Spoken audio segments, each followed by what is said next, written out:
அதிசயங்கள் செய்கிறவர் நம் அருகில் இருக்கிறார்.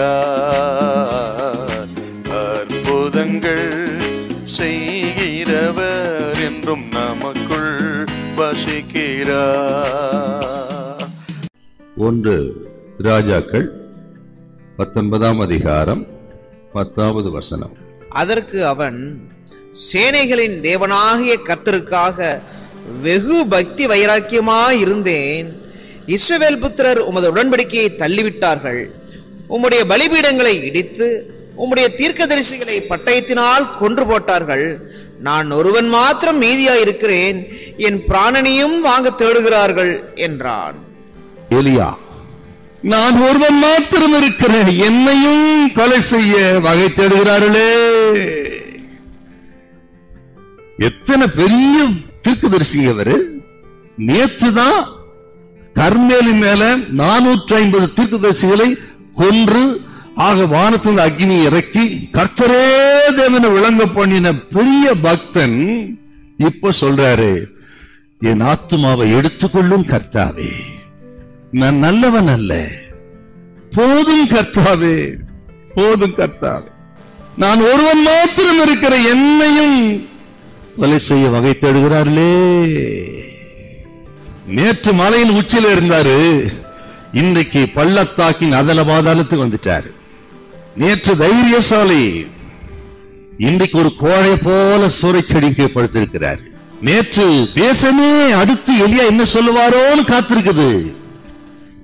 இன்றைக்கு இவர் சொல்ல கேட்க ஒருத்தரும் இல்ல, வனாந்தரத்தில் இருக்கிறார்.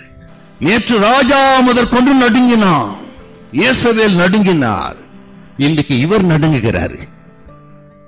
எலியாவின் வாழ்க்கையில இப்படி சொன்னதுக்கு என்ன காரணம்? இயேசவேல் வார்த்தை கேட்டு ஓடி வந்துட்டாராம். 1 ராஜாக்கள் 19:2. நாளைக்கு இந்நேரம் எலியாவின் தலை இருக்காது. யாரு? இயேசவேல் ஆள் அனுப்பி சொல்லிவிட்டா. அவர் தைரியசாலியா இருந்திருந்தா அதே ஆள் எலியாவை கொண்டு போயிருக்கணும், அல்லது சேனைகளை அனுப்பி இருக்கணும். அவள் ஒரு கோழை, எலியாவை எது தைரியம் கிடையாது அவளுக்கு. ஆனால் எலியாவை பயமுறுத்தக்கூடிய துர்ச்செய்தி அனுப்புற, அவ்வளவுதான்.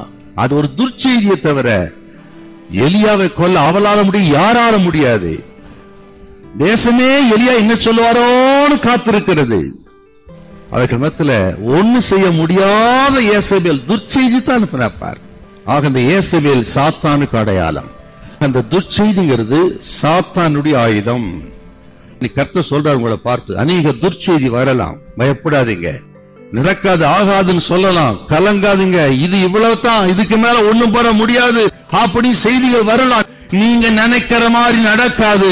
துன்மார்க்கனுக்கு பயந்த காரியம் நேரிடும், நீதிமானுக்கோ விரும்பினது கொடுக்கப்படும். கர்த்தர் சொல்றாரு, நீங்க பயந்தது நடக்காது, நீங்கள் விரும்பினதை நடக்க செய்ய கர்த்தர் வல்லவராயிருக்கிறார். உங்கள் பிரயாசம், உங்களுடைய பாடுகள், உங்கள் கண்ணீரை கண்டு பலன் கொடுக்க கர்த்தர் வல்லவர். அதுதான் நடக்குமே தவிர சாத்தான் நினைச்சது நடக்காது. கர்த்தர் திட்டமே நிறைவேறும். உன்னை பயமுறுத்தின சக்திகளுக்கு ஒரு முடிவை கர்த்தர் உண்டு பண்ணுவார். ஹல்லேலூயா, ஹல்லேலூயா.